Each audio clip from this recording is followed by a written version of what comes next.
want solutions, you must focus your mind.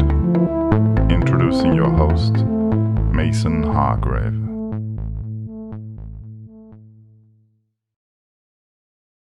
This week, I sit down with Sanford Simon, the Günter Blobel Professor at the Rockefeller University and head of the Laboratory of Cellular Biophysics. His career has touched upon a variety of fields, from researching pediatric cancer to designing novel biophysical measurements as well as imaging techniques. In concert with Shai Shaham, another Rockefeller professor, Sandy runs the introductory Experiment in Theory in Modern Biology course for first-year PhD students in the Biosciences program here at the university, and as such has played an important role in my transition from physics and mathematics to biology. It was from him that I first began to learn how to think like a biologist, and I'm grateful to have him as a guest on this podcast. Without further ado, I introduce to you Sanford Simon.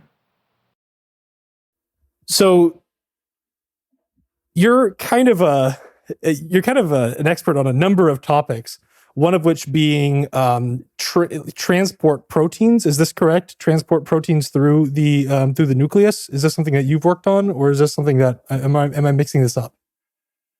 We've worked on a number of problems of how do various macromolecules get across membranes, whether it's getting across the membrane of the endoplasmic reticulum or getting across the bacterial membrane, or in this case, the example you're referring to, how do proteins get into the nucleus, which means getting somehow across the nuclear membrane. So why? So we do this thing called the 4 Fs, right? Mm-hmm. So finding a problem worth solving is the first F. The second one is framing it such that it appears solvable. The third one is figuring out the solution, and the final one is funding, which we don't necessarily have to get into. But I guess the first part of this is, why is that an interesting question, and how did you come to asking it?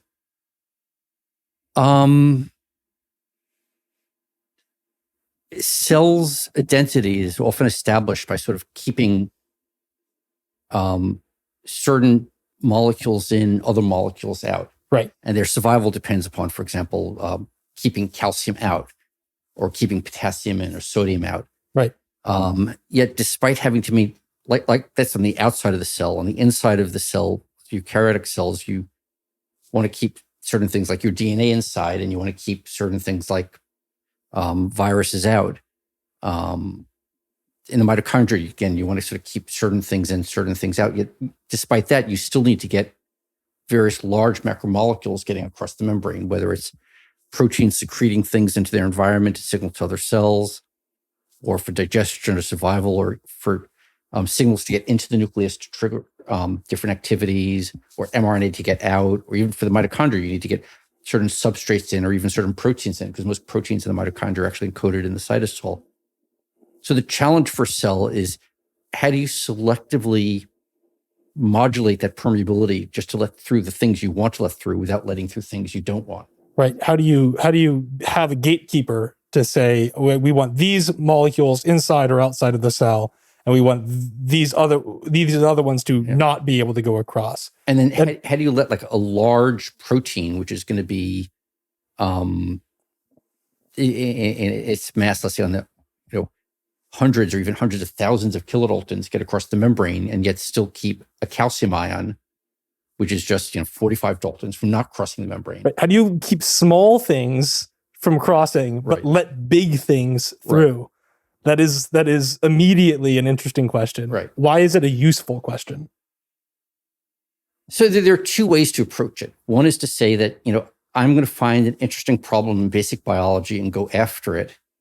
And just as a statement of belief, think that if we can get after any fundamental mechanism in biology, it's going to have really interesting translational applications. Right.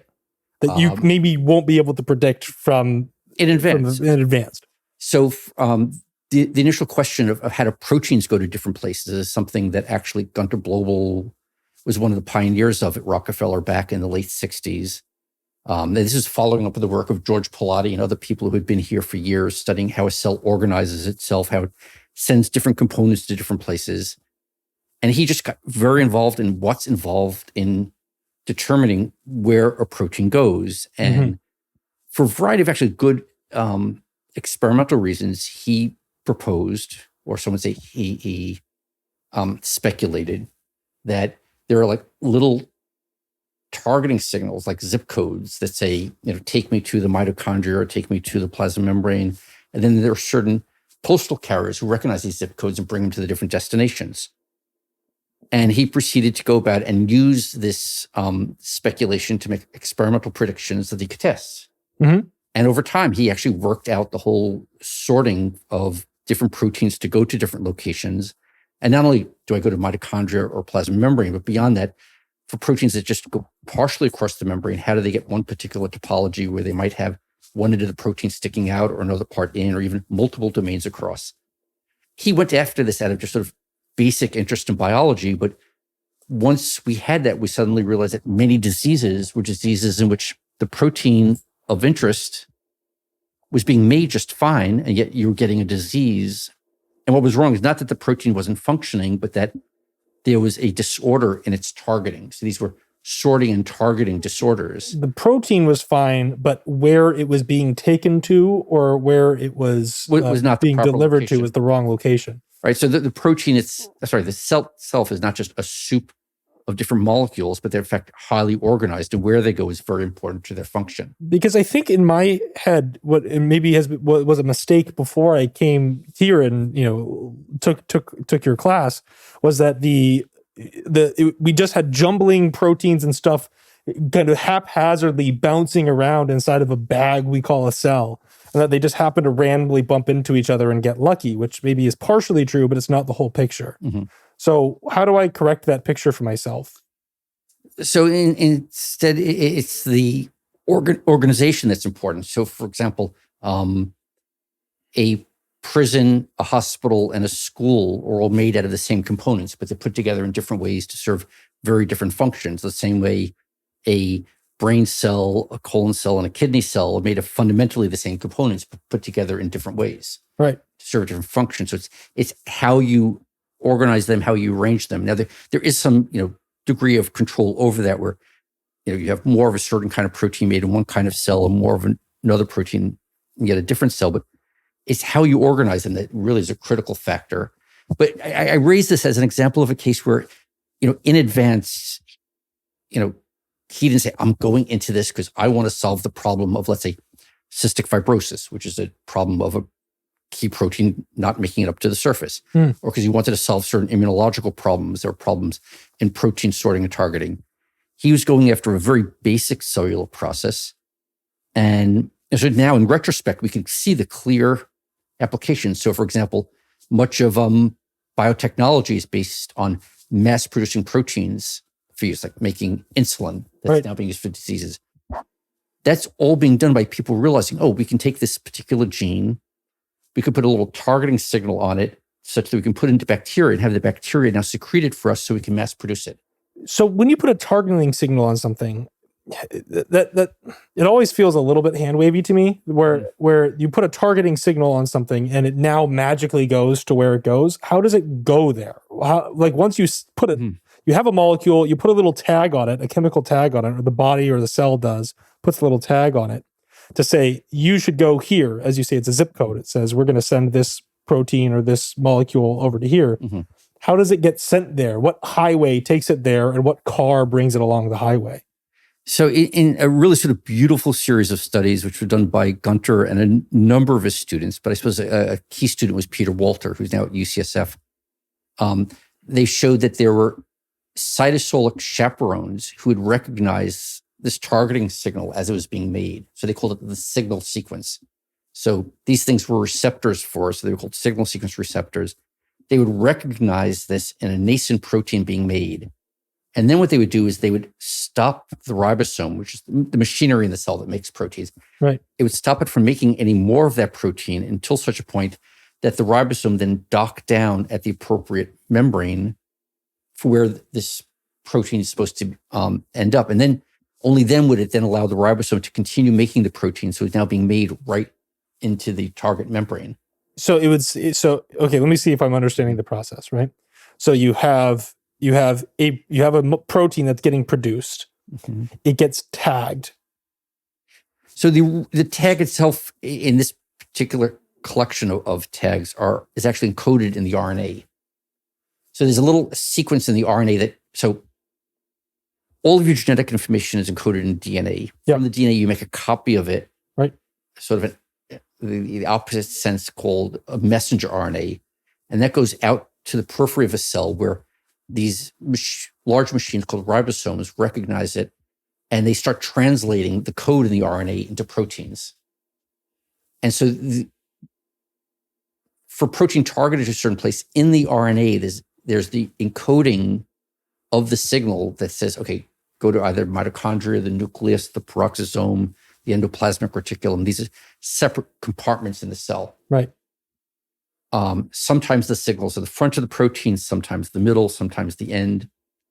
For the ones where it's in the front of the protein, what happens is as soon as it starts being made and comes out of the ribosome, this cytosolic chaperone recognizes it, and it'll actually arrest the ribosome from making any more proteins. This way, the protein being made doesn't get a chance to come out and fold in some form where it can't get to where it needs to go. Right. It then keeps that ribosome sort of stalled until it reaches its destination. And once it docks down, that chaperone gets displaced, and then the ribosome can continue making the protein, allowing it to get into its target destination, which could be, again, the peroxisome, the mitochondria. So let's see if I have it this time.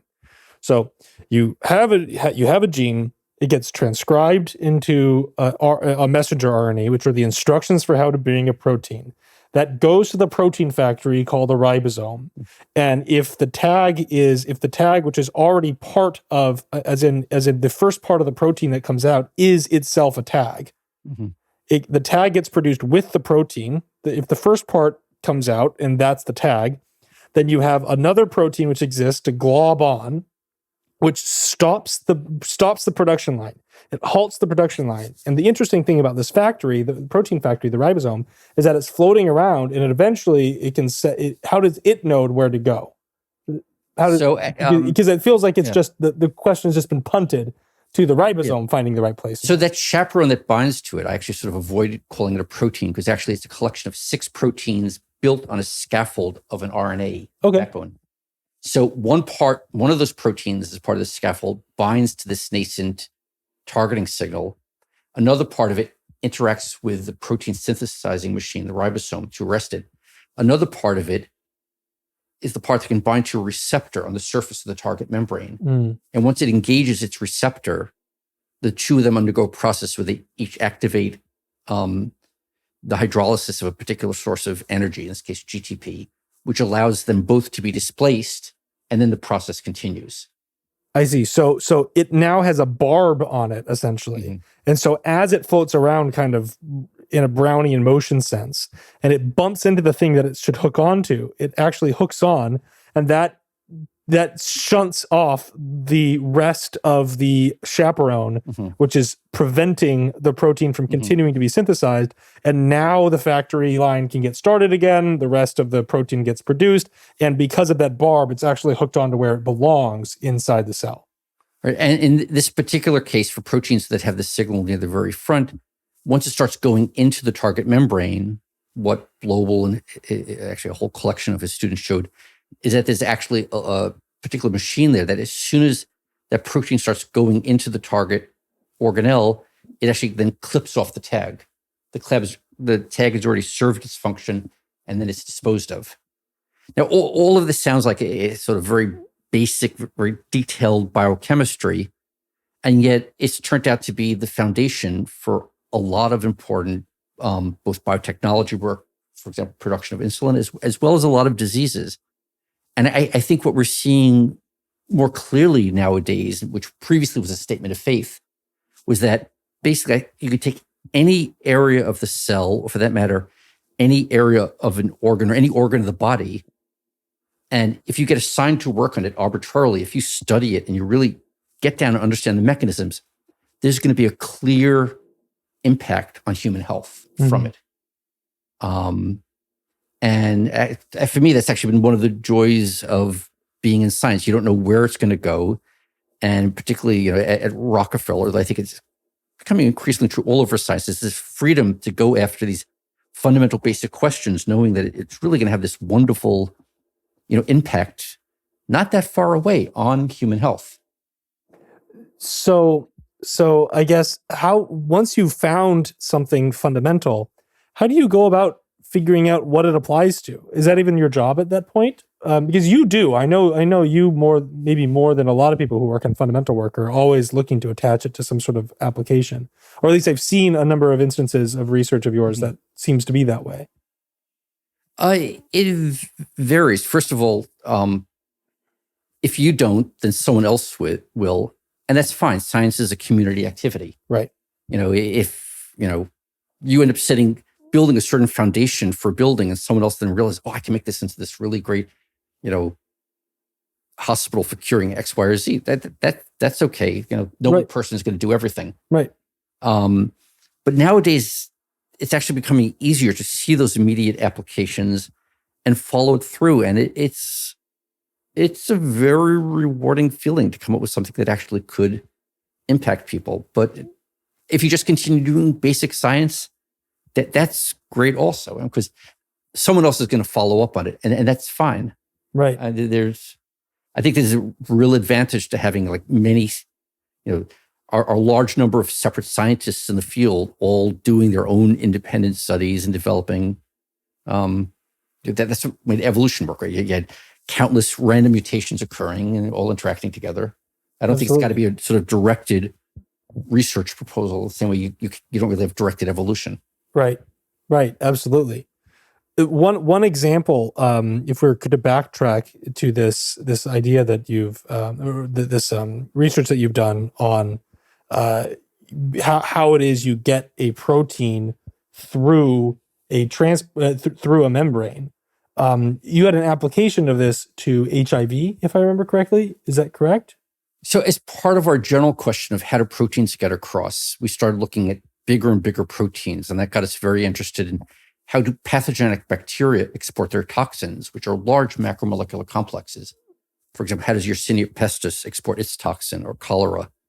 Or, for that matter, a very similar structure, how do filamentous phage get out of cells without disrupting the membrane of the cell that's making it? So a filamentous phage could be 7 nanometers across. And it could be like a micron or so long. Based on our studies in cells, we were developing a lot of techniques that allowed us to look at how things get across membranes.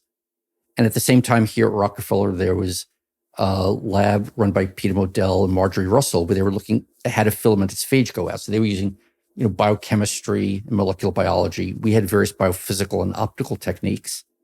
And so we got together and we started applying it to filamentous phage going out. That sort of led to a series of discussions with David Ho initially on how to bigger things like viruses get out of mammalian cells. And then when Paul Binoche joined the Aaron Diamond at Rockefeller a few years later, that just sort of led into a very natural collaboration with him. He's done all this incredible work on the molecular biology and the biochemistry, even cell biology of all different aspects of HIV. And so we combined it together with our approaches on biophysics and imaging to look at, how does HIV assemble? Right. Well, and again, this was a case also where, for a lot of the really fun stuff in science, no one person can be the be all and end all of everything. So it's actually really fun to not have departments here and just have the freedom to go and collaborate with anyone, just as if synergistic interests to work together. Okay. Sorry, where were we? We were on... Yes, about HIV. Yes. So you were wondering how these viruses assemble. Yeah, and so I am not a card-carrying virologist. Right. Whereas Paul Binoche he knew a lot about basic cell biology and biochemistry. So we combined our two different strengths to go after the problem. And sort of one of the freedoms at being at Rockefeller is that it didn't matter if, I'm not a virologist or he's not a biophysicist. You just work together with whomever, and you go after something not by your discipline, but by just the question. And then you go after whatever techniques you're interested in. Absolutely. Rockefeller is, I think, uniquely in the universities that I applied to for my PhD. And the reason I came to Rockefeller was because it seemed as if it was a problem-based university or rather than a questions-based university or a solutions-based university, rather than a discipline-based university, where it's this is interesting to your discipline, and so it's interesting. Rather, it's this is interesting, so let's see if we can get an answer. There's sort of a certain siloed nature to a lot of research that exists at the departmental level, and by removing the department and having such a small community, it actually makes it tenable to do sorts of collaborations that you wouldn't otherwise get to do. It's why I get to spend a lot of my time reading mathematics textbooks, but also be actively involved in biology research, which wouldn't be possible, I don't think, in most other programs. Although that is true. Do you think that's changing? I think we're beginning to see more and more across science in general. I think scientists have always appreciated the interdisciplinary approach. I think institutions are becoming more and more supportive of that. The realization that just science goes after questions, and it's been sort of a thrill to see, the greater appreciation in the whole scientific community of just the value of going after a problem and bringing to bear against it just whatever techniques, approaches, if you wish, disciplines. I think disciplines are in some ways a relic of the history of science developing, which we needed to have some way of teaching some students microbiology and other students biochemistry. And so you needed departments to be able to teach the separate subjects. Right. Teaching-wise, I can understand why there are departments. Mm-hmm. Of course, the issue ends up being that when PhDs are heavily course-based, or when there's a large course component to a given PhD, for instance, physics is especially bad for this in this way, which is that various universities that I was considering attending showed me this long 2 to 3 year list of courses that I would have to take if I wanted to get the degree. And I thought about it and I was like, well, I don't actually want to do more coursework. I want to start asking questions and reading what's relevant to the questions I'm asking. And it's likely that 80% of what's on this list is not going to be relevant to the questions that I want to ask. And some things that aren't on this list are going to be, and I'm going to want to take those courses. And what, am I going to add those to my course list? So it's just when the department starts becoming the curriculum for you when you're at the research phase of your career, rather than the undergraduate, learning phase of your career, I think this can be sort of an issue. It's probably good because it puts some bumpers and prevents people from going totally off the rails. But I think for some people, I think myself included, it was sort of not letting me play enough. And it was putting safety guards on something that I could actually handle myself, and I could make a good determination as to what I needed to learn by talking to enough people and getting enough alternative opinions.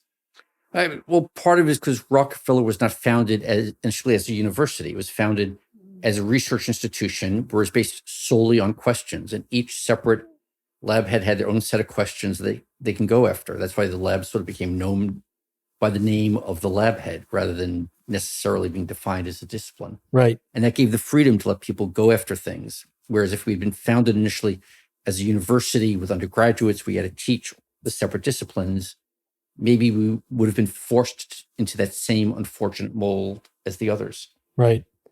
Now, have you seen this in overall in academia and in science? Have you seen this change throughout your career? Has there been a trajectory for this, or kind of hard to tell with all the noise? Oh, I can't tell whether it's because as I've gotten older, I've become more and more aware of just other scientists at other institutions who really value it. And so maybe it's just my own perception that's changed over time. Or maybe, in fact, it really has changed. So when I was applying to graduate school, they did not have all these interdisciplinary programs. Right. But actually, they've become much more common now at a lot of institutions. And so, since I didn't do my graduate work at many different institutions, I don't have the sampling to tell you.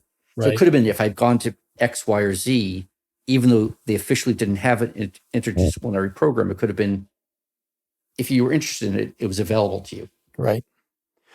And did you spend any time outside of Rockefeller after your PhD? I came here as a postdoc and I never left. Oh, got it. It was as your postdoc. Yeah. Where was your PhD at? I must have mixed this up. So I was at NYU Medical Center. Got it. While I was there, I took many of my graduate courses here. It was taking a graduate course here in cell biology. Right. Vincent Olfrey ran that. In preparation for each lecture, you would read a dozen or so papers by each investigator. And I read these papers from Günter Blobel's, in which he had postulated, how is it that once a protein gets targeted to the particular organelle, how does it now get across the barrier of that organelle to get inside? How does it get across the membrane to go inside? Right.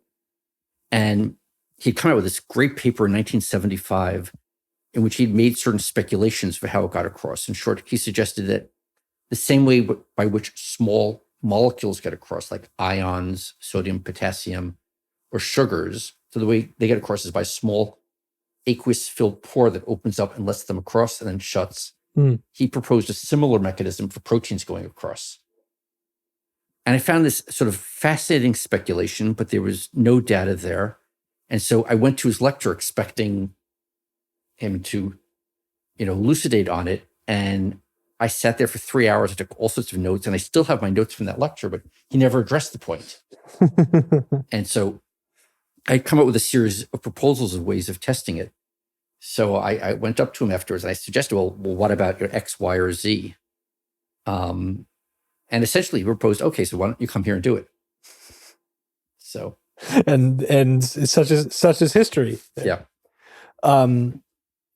So then when you're so you are kind of known among the graduate students because you run the first year course along with Shai Shaham, and then quickly turns into cell biology, which is, I think, one of the more commonly taken courses here at the university. I think a lot of people end up taking cell biology.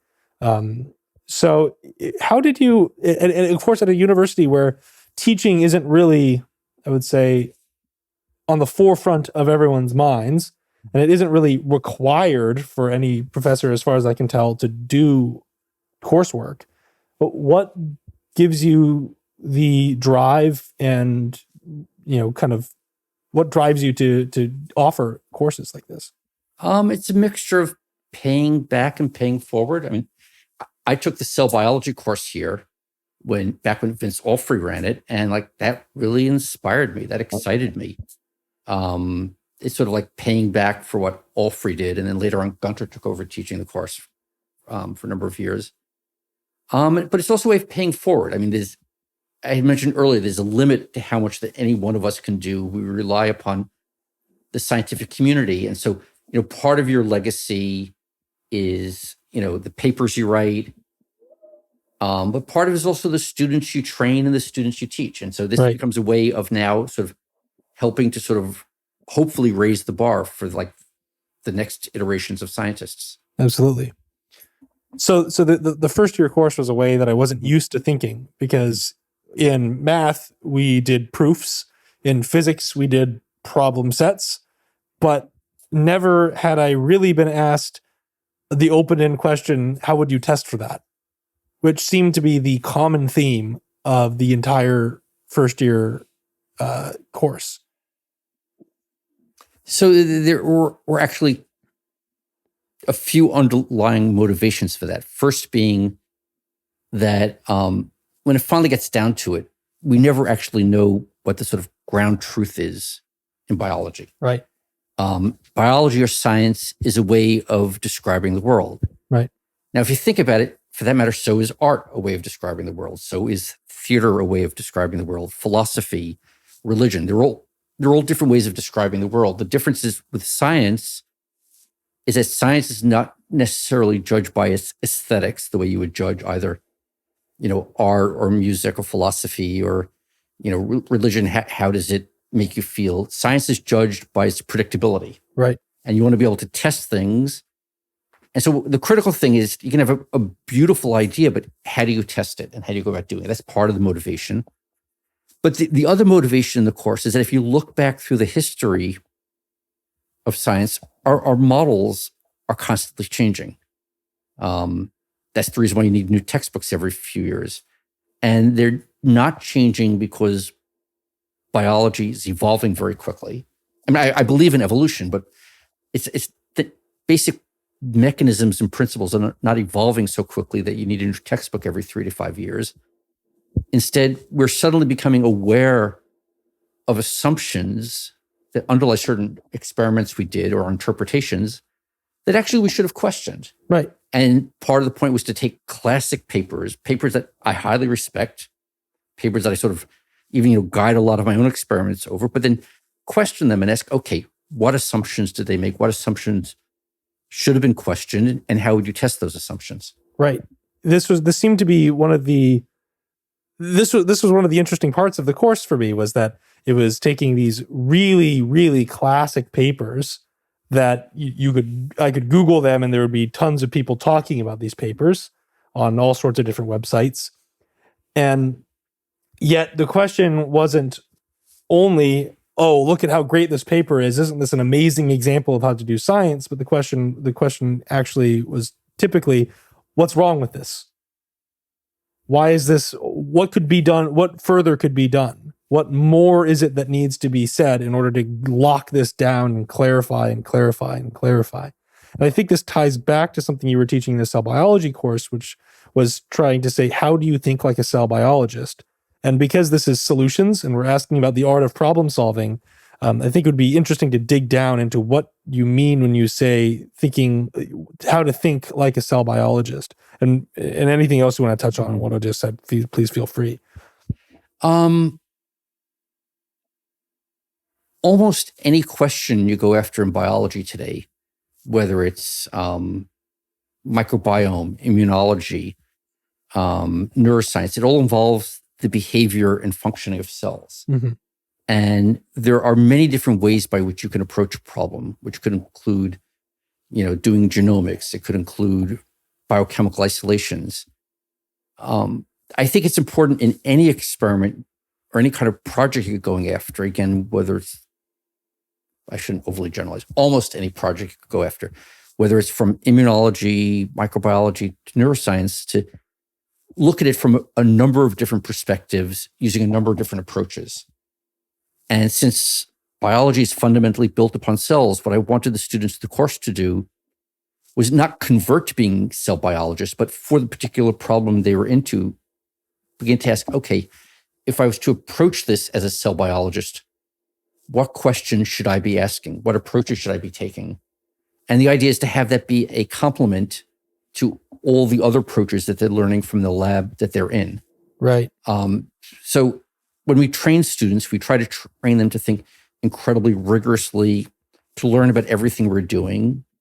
But when I train my students, I only train them in such a way that they end up being exact clones of me, I'm actually not really enriching the scientific community as much. What I want them to do is also not only be a clone of me, but a hybrid between me and a hybrid between an immunologist and people of all sorts of different disciplines. So they come up with their own unique perspective that then they can bring to their work. So what I was trying to do is reach out to all the students who are vaguely interested in biology and say, okay, let's say you're going to approach this problem from the viewpoint of someone who's looking at it from the viewpoint of the cells. How would you approach it? Right. And again, it wasn't to convert them to be cell biologists, right? Just to learn how to use that. And I hope when they go on in terms of, immunology is very important for areas of neuroscience, and immunology is very important for various microbiology. I think the students should sort of learn how to view, and therefore they can truly be interdisciplinary in how they approach their problem. Right. This was part of why when I asked Vaziri, hey, I want to eventually end up in biology, should I transition now or in my postdoc? Vaziri said now. And I think the reason was, which is funny because Vaziri himself transitioned as a professor in a sense, or at least in his later postdoc, I think probably as a professor really. And the part from the cell biology course that really, I think shone through was that how many different ways you slice a problem and how many different methods you use in concurrence with each other, right? If you have 5 different types of data that you can collect all 5 is the answer. which was not something I necessarily learned in my my time as a physicist in undergrad. Was the idea that if you can test, normally it was have one way to test it that's like really, really definitive. But in biology, it seems to be slice it from every possible angle you can slice it from. And I don't know why that difference is precisely, but well, part of the reason is that for any particular approach we have, no matter how well you know the approach, we still haven't mastered every possible assumption underlying it. Right.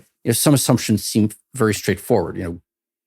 Gravity is going to result in things, being attractive, but there are assumptions that actually we may not know the real basis for. So if you can go after a problem by doing a genomic analysis, and then you can also do a biophysical analysis and then a cell biological, and at the same time you get enough biophysical detail that actually you can build a quantitative model that can actually make predictions about the behavior of the system and then go back and test it. The more independent approaches, the greater the assurance you have that you have something that is predictable and testable and therefore a useful model in science. And, the validity is it a useful model? And that's the advantage of having these multiple techniques. We're not clairvoyant. We don't know in advance, what's going to end up working and not working. We can't, with current problems, you can't go to the back of the textbook and look up the answer. Right. The answer is not in the back of the textbook, right. Which is the most. That was my favorite thing to say as an undergrad, which is in research, the answer is not at the back of the textbook. Mm-hmm. And that's the thing that I think really getting used to is, I would say the most important thing I learned in my undergraduate was that. But that's actually one of the thrills of doing research. And that's why I think it's very important for anyone who loves science to actually spend some time doing research. Absolutely. Some people will go into it and discover that, I don't know what the answer is. And this is really leaving me insecure. Mm-hmm.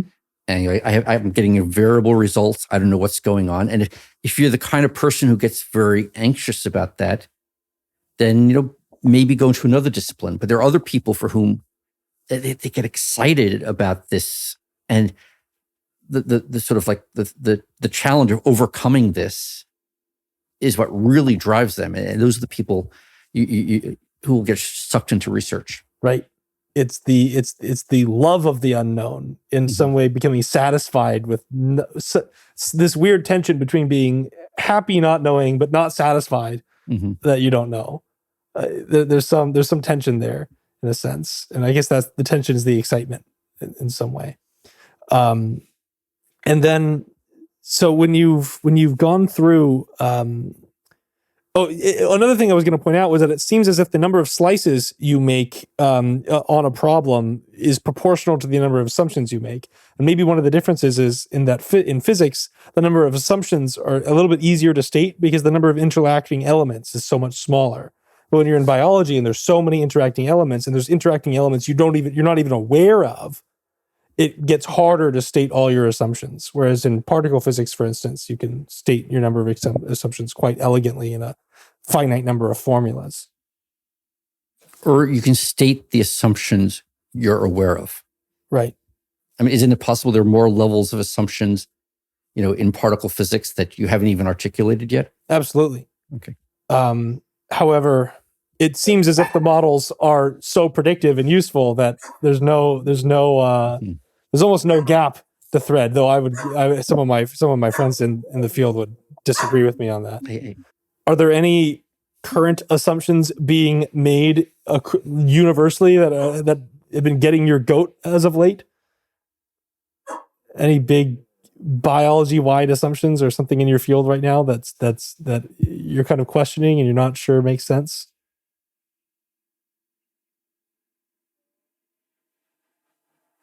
There are too many things that I don't know that I can't even begin to. It's just been thrilling and fun to see how we've gone from you go from initially DNA to RNA to protein to suddenly realizing, actually things can go back and forth in different directions. You can actually have the RNA modulating back or proteins modulating back the DNA, or in fact, small non-coding RNAs modulating the coding RNAs or modulating the degree of translation. I mean, there are many more levels of interaction, and it's been sort of exciting in science to see all this stuff being fleshed out, as well as being able to start making predictions from it that we can actually test.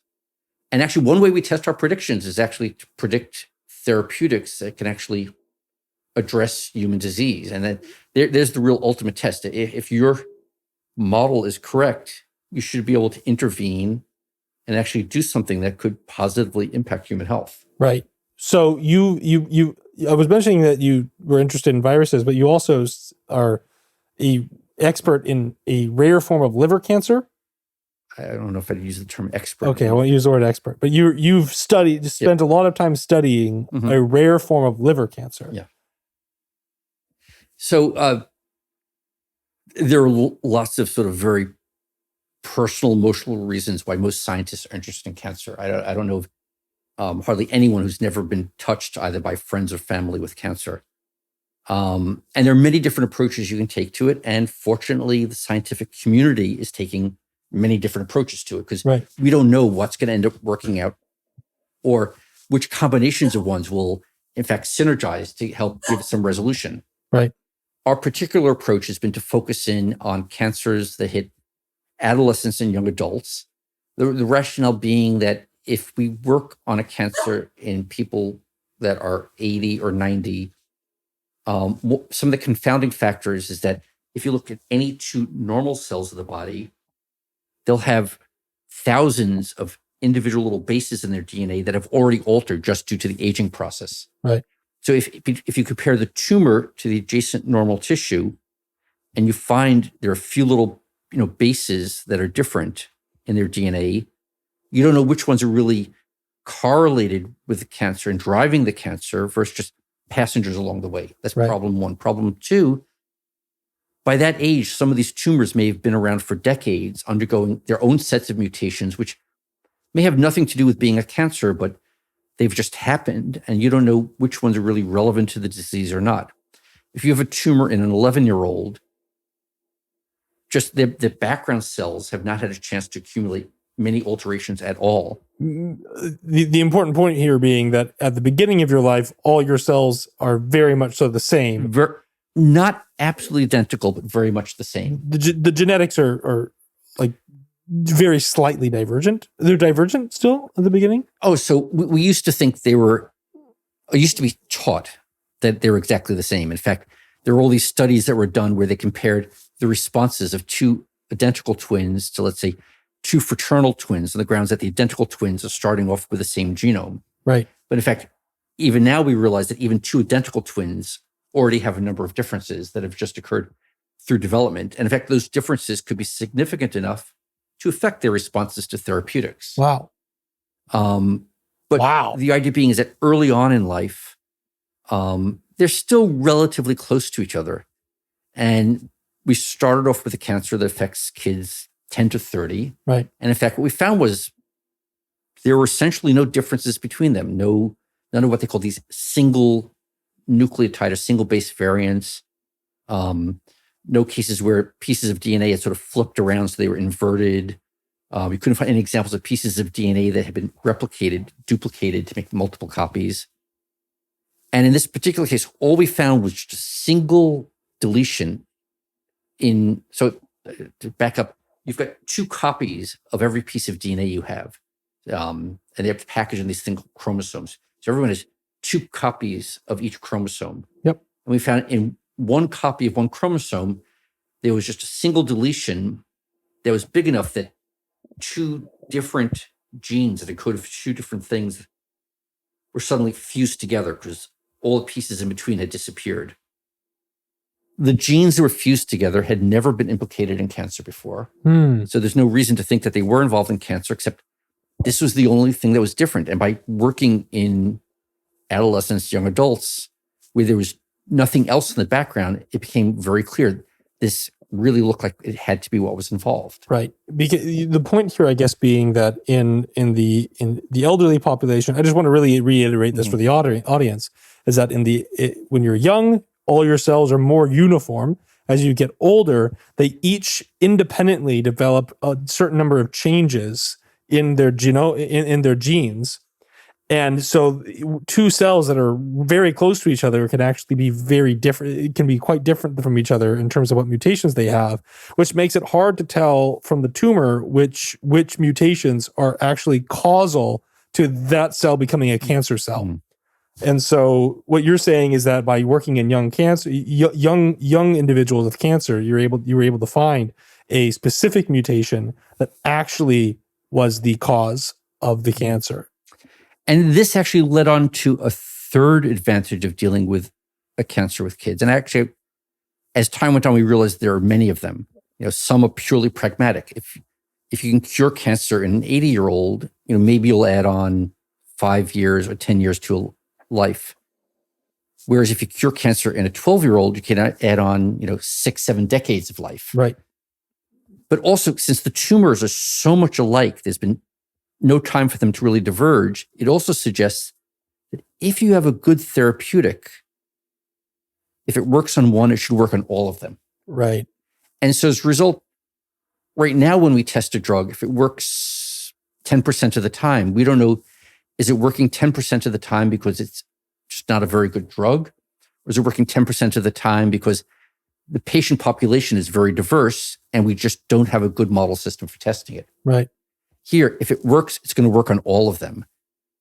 And one of the sort of interesting things we not being me or my lab, but we, the scientific community, have been learning is that when we study a really rare but well-defined disease, and it's particularly true of diseases in children, once we observe an interesting phenomenon that we can really nail down by drilling all the way down, it ends up being applicable to all these other diseases and all these other cancers as well. That's somewhat surprising to me. Why do you think that is? A lot of basic mechanisms in biology are conserved. Right. If you think about it, the genetic code is essentially the same from bacteria through humans. I mean, can you talk about what conservation is? This isn't something we've talked about on the podcast before, so I think it's a good thing to learn. So, the basic information for encoding how to make all the machines of the body is in your DNA. And the way it's encoded is that the backbone of the DNA has a series of different units. Right. And they actually come as little pairs. So if in this case, they go by letters, which may be weird, but not be easy to show with symbols. Like there's an A that is always with a T or a G that's always with a C. So if this said A, G, A, G, the opposite side will be T, C, T. I forgot what letter I said, but T, it's the complement to it. And what happens is it's a group of 3 of these in a row that end up encoding for a single protein. So, for example, ATG stands for a particular amino acid that's a building block of a protein called methionine. That collection of codes is shared between bacteria, plants, fungi, humans. And this is the conservation of mechanisms. So just one extreme case, there was another pediatric cancer called retinoblastoma, where they went through and they sequenced everything. And what they were looking for was what had been found in many other cancers, some gene that was altered so it was really turned on in such a way that it was driving the cell. It was making the cell really grow, really sort of, amplify itself so it starts taking things over. And they went through and they couldn't find any genes that were altered at all. And they were totally bewildered. In fact, the only alteration was one gene that was missing. Mm. So one gene that was missing, how does it end up producing a cancer? But since this was in kids and there was almost no other background mutations, they finally had to force themselves to say, maybe this one gene that's missing, maybe it's something that normally suppresses cancer. Mm. And maybe when you get rid of it, so you lose this tumor suppressor, that's what then allows the tumors to grow. Right. It was a very radical idea. It was in a cancer that was relatively rare. I forget the numbers. It could be 50, 100 a year in the US. So from the point of view of a lot of people, they would say, oh, well, why bother funding that because it's such a rare disease? Right. But because it was in kids, it could be really well categorized. You could basically say it has to be this because there's just nothing else we can find there. This is the only difference. And this led to the whole notion of there being tumor suppressors, which if you lose them or they got mutated, that would then allow the tumor to proceed. And now that's been found in large numbers of cancers all over the place. They were harder to find in older adults because they were in the background of all these other mutations that had just occurred just due to the process of aging. Yeah, see, I've heard about these tumor suppressors, but I didn't realize that they were discovered because because it was found in some rare rare form of childhood cancer, and that working in child or adolescent cancer actually gives us a higher signal to noise ratio with regards to what's actually causal to the cancer's development in the first place. I hear about tumor suppressive pathways back when I was in high school. I mean, that's something I feel like I've known for a really long time, and it's interesting. I was never aware that it had to do with this kind of fundamental difference in working with cancer in adults versus working with them in or elderly adults, especially, and working with them in adolescents. So I would argue that in general in biology, if you can get a rare disease that's extremely well characterized, it's really worth going after. For that matter, I would say that if you want to get after a lot of the mechanisms of cancer, let's get all the childhood cancers and really dig into them and dig down. And in the end, even those of us who are no longer children will then, benefit and reap the rewards of that work. Right. It's interesting to think that studying childhood cancer actually will have downstream effects to adults as well. So when you, this must be an emotionally difficult space to work in, though. Is that do you ever find that challenging? Sorry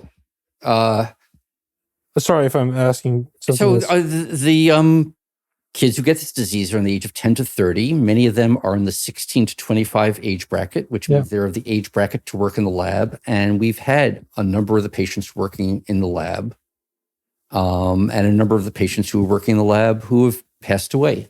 Yeah. And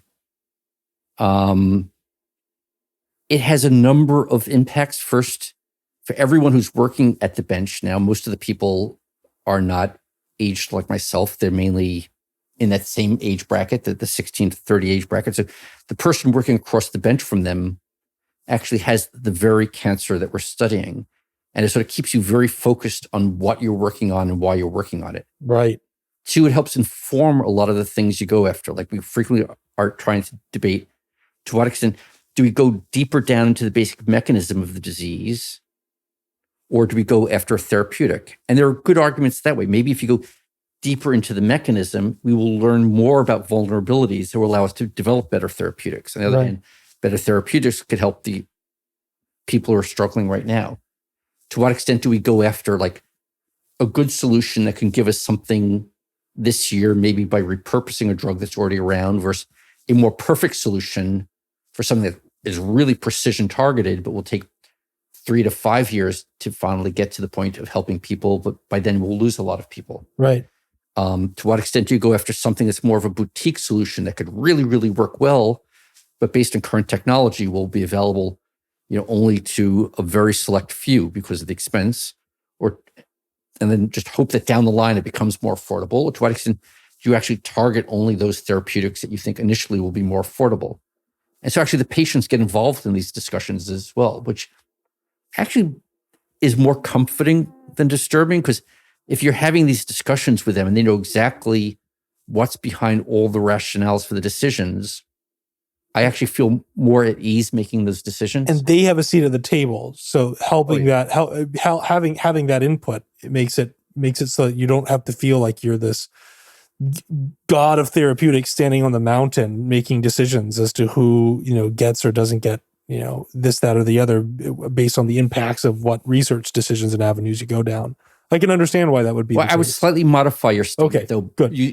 By basically plagiarizing Francis Collins, who I heard say once, what we want to do is not give patients a seat at the table, but have patients involved in designing and preparing the meal. Can you elaborate? Yeah, so in other words, rather than just coming and we'll tell them, we'll give talks to them and say, oh, this is what I'm doing. This is how we're going about doing it. We're actually welcoming them into the process of doing the research, of helping to collect data, whether it's reaching out to other patients if they want to do that, or working at the bench, and actually being part of the whole decision process of how we're going about deciding which way to go. Whereas just bringing them to the table, it's sort of like, okay, I've already gone about, I've designed the whole therapy, I've decided the approach we're going to take. Come here and I'm going to sort of serve you what I've prepared. Right, absolutely. And so it's the spirit of that is different. I understand. Yeah. But this is very unique. I don't think I've ever heard of a lab where this is the case. Is it more common than I know? I think patients are starting to get more involved, but I would urge it to happen more often. Yeah. So, for example, I mentioned this was a rare disease. There are maybe 50 patients a year in the US. It's very hard to get data on it. And any one institution only has a few patients. So we've worked together with the patient community where they've actually, together with them, they've organized a medical registry where what they've done is rather than having, hospital A, B, or C who only have 5 patients, the patients themselves run the medical registry where they have other patients bring in their medical data. And in fact, what they've done is by speaking to patients, family members, epidemiologists, pathologists, surgeons, oncologists, they've come up with a list of 600 questions that aren't on the usual medical form that they then ask. And on top of that, then collect the usual medical data. And in the course of the last few years, they now have medical records and answered questions on 197 patients for a disease that just has 50 patients a year in the US. Wow. And so this is now empowering a lot of work where they can now collect data and, clinicians are now getting approval from their institutional review boards. So these are the boards who give approval to do human subject research, to go in and to actually go through the data and address questions that otherwise couldn't be involved before. So this is one way for patients to get involved who perhaps don't want to work at the bench or don't want to be trained in science. Right. You're seeing, but I think you're going to start seeing more and more patients also getting involved over time. Do you typically find these patients to work in the lab, or do they find you, or how is that worked out? And how can that be generalized to help this happen more often, if that is indeed something that... Well, I think we're seeing more and more citizen science in a lot of different outlets. I was just hearing of an interesting case in, I believe it was San Diego, where they had a lot of people going out who were just swabbing benches, door handles, whatever, and doing assays for SARS-CoV-2, the virus that causes COVID-19. I think we're getting more involved in getting kids interested in science at earlier and earlier ages. And you're going to start seeing more of these citizen science type investigations. There's a group out of City University in New York, Queens College, I think Queensborough Community, maybe the New School, a few others who've been going out and collecting wastewater from different New York City treatment plants. And again, assaying for SARS-CoV-2. There were a group of, I believe they were high school students out of Rockefeller who a few years ago was swabbing the New York subway and elsewhere. High school students out of Rockefeller? Yeah, they were part of the science outreach program. Oh, right. They were also involved with others in going out to local fish markets and actually getting small samples of fish and doing PCR to ask, is that really tuna, or is that really salmon, or is it really... Right. And right, because people were selling fish of labeling it something different. Right. Even though it was like sometimes like an endangered species or a species that you weren't, or is that right? Or not endangered, or they were just, or also they were pawning off some other right. cheap fish as something else, and they're being dishonest. But in Probably general, more that. I love the fact that Rockefeller has been running a program where they're getting kids from K through 12 to come into the lab and get involved in projects. Absolutely, because science is impacting on everyone's lives more than ever. I mean, of course, very obvious this year with the COVID-19 epidemic. Right. But it's true in all sorts of ways. I mean, I remember teaching high school science kids, and like kids really wanted to know what were headaches, or how does aspirin affect, or there are all different ways by which biology was affecting their lives. Young parents wondering, do I give my kids genetically modified food? What's the difference between creating a new fruit by grafting it, or creating a new dog species through grafting versus the genetic modification? Now, my interest is not to tell them they should go for genetically modified foods and not going for it. What I would love to them to see is to understand it and feel comfortable enough to go into the science literature and learn and think on their own. And I think that's what we really need to do, is not so much get the public to be scientists, but get the public to be incredibly science literate so that they can start making their own decisions by learning how to think critically about issues and critically evaluate them. Right. I've gotten kind of, it's the right, I understand why people are saying this these days, but I've gotten a little bit bothered by the phrase, I believe in science, because I don't really believe that science is a belief. In some sense, science is a process. And you can say, I think scientifically would be a much better bumper sticker. Or, I trust the people who who think scientifically, on my behalf, or something along those lines. But that's not as cute of a bumper sticker, I suppose. Because I just don't. I've avoided that dialogue. I believe that it's important to do critical thinking and critically evaluate things, and that's true whether you're asking the question about what's responsible for global warming, or you're asking about political issues. It bothers you too? Or asking about the neighbor dog. I think one of the problems of the last 20 years is that we've been dropping a lot of the critical thinking from the science curriculums. It's much easier to teach people what they call the truths of science, right, rather than think critically about problems where maybe we don't know. We say we don't know what the truths are. And that impacts things outside of science when it comes to, teaching things about what's happening in the public domain, whether it's on education, political issues, whatever. What you want to do, what I want is a public that's going to think critically about it and not just accept whatever the politicians are saying. Right. The truths of what's happening. Well, I think, for instance, ironically, when I was in high school, the place where I learned critical thinking maybe the most, there's two classes that I think were better than my science classes at teaching critical thinking. Number one was my English classes, because I remember when I was junior in high school, and I said I was feeling very snarky that day, and I said to my teacher, well, we keep going through these exercises of talking about, issues in politics and etc. But when are we going to do English? As if like asking to do grammar again. I don't know. I would have hated it if we had done grammar again. But I was saying, why don't we do English? And he he burst out and he grabbed a textbook off his wall and he slammed it down on my desk. And I love this guy, by the way. Mr. Pierce is a great teacher, and he was one of my favorite teachers. And he wasn't doing this aggressively. He was just doing it for dramatic effect. And he says, "Fine, this is a college level English textbook. Find something in there that isn't about thinking through a problem." And I lo and behold, there isn't anything about grammar in there. There's nothing about sentence structure, and it's all about critically thinking through problems. And I learned that better. In fact, it's funny because I learned logic not in my math course. I learned logic in my English courses. Right? So for a long time, English was my favorite class. Well, that's why I didn't say that I want to train people to think like a scientist. Right. I want to train people.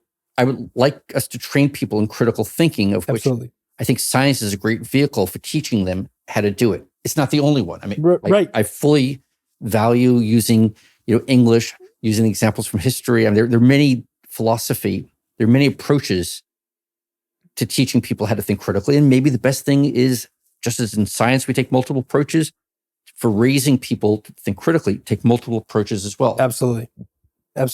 But I think that's one of the areas in which we as a society have been falling short in recent years. Well, because I didn't know I liked math, for instance, until I got into undergraduate mathematics.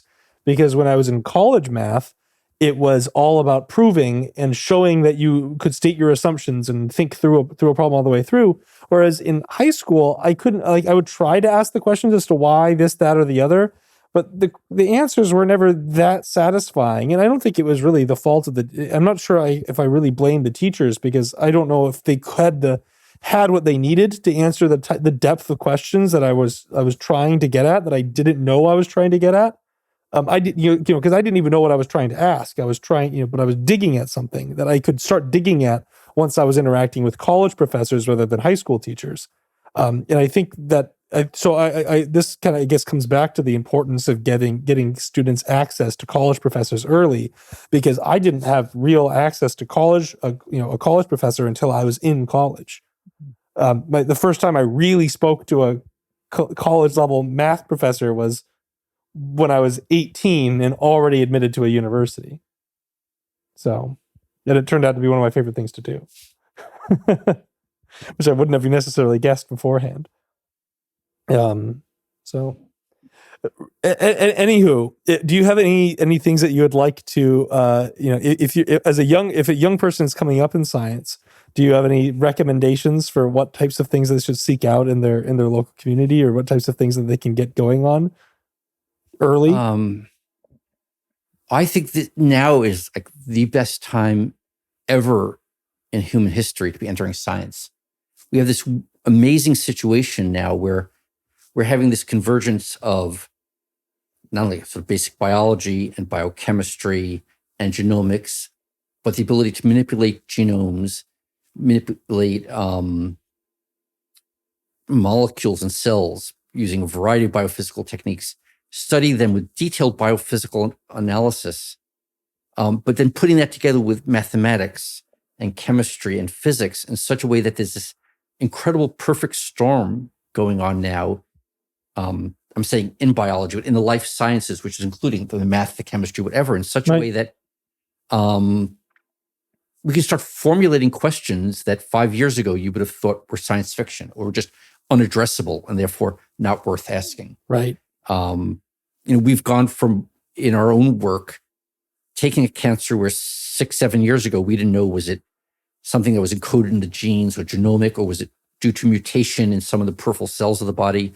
We know, was it one disease or many, to the point where we can go ahead and completely reconstruct this disease in a mouse, study its properties, and then design therapeutics, even now start setting up clinical trials in the course of 6 or 7 years. And none of these were tools that we invented. We're not, it's not as if we were like, gods came to earth. We're standing on the benefits of what's been 30 years of investment in basic research. Right. And basic research being, not just biology, but including the math, the physics, the chemistry.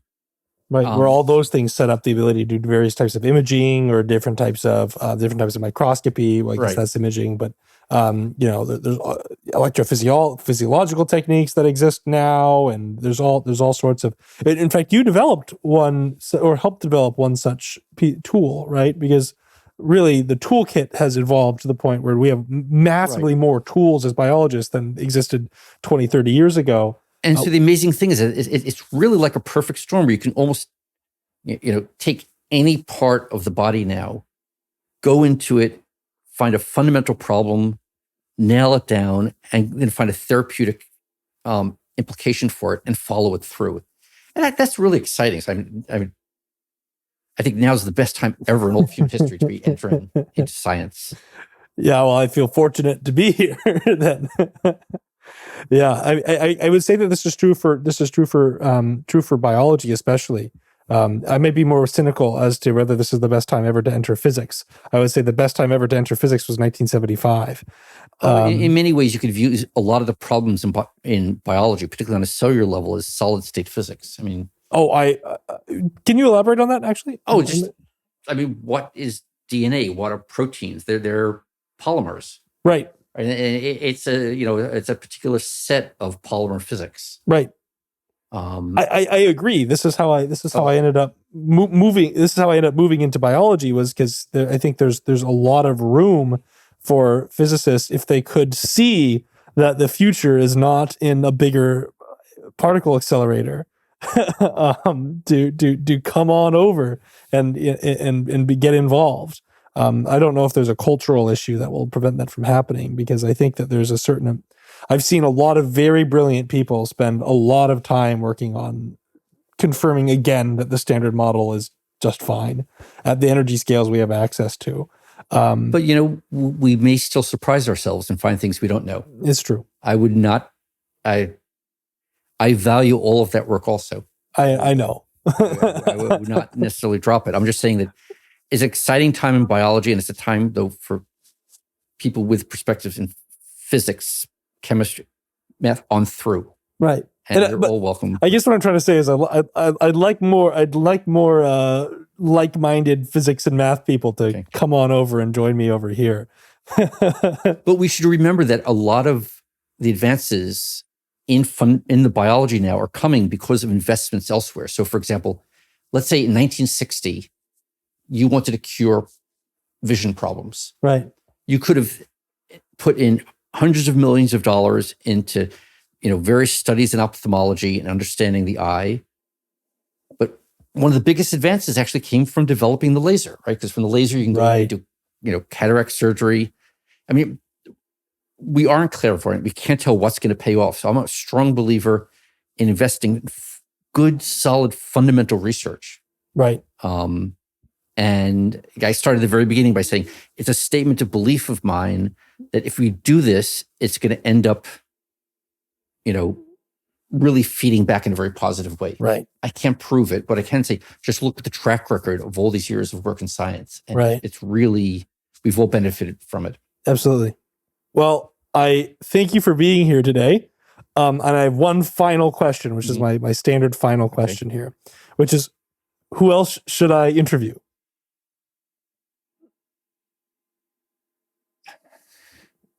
Just as I think you can go to any organ of the body. Let's say if I assigned you to work in the colon, you go after that, you're going to find something really exciting. Go to the kidney, something really exciting. So I think you can hit just any one of the faculty and go to them, and you're just going to be, wow, that was fun. It was really intellectually engaging and interesting. I feel very fortunate to be here. Well, I'm glad. I feel fortunate for you to have come on. So, I will. Get anyone at Rockefeller, you'd be thrilled. Okay, deal. Thank you. Thank you for sitting with me for yet another episode of Solutions. I look forward to seeing you on the next one. And in the meantime, you can like, share, subscribe, and comment on YouTube, as well as rating this podcast 5 stars on Apple Music. You can find us on Spotify, multiple other streaming services, whatever you like. We're pretty much everywhere. That all said, thank you again for joining us. This is Mason Hargrave, signing off.